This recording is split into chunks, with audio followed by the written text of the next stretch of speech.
राखिएको छ। साँझको घाम जस्तै ओझेल पर्यो प्रेम, तर जलिरहेको छ भित्रै त्यो नेम। कसरी बिर्सु तिम्रो दृष्टिको मादकता, त्यो त मेरो अस्तित्वकै भाग्यता। वर्षौं बिते तर घाउ उस्तै छ,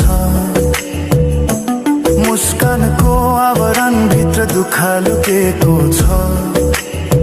समयले सिकायो बाँच्न तिम्रो बिना,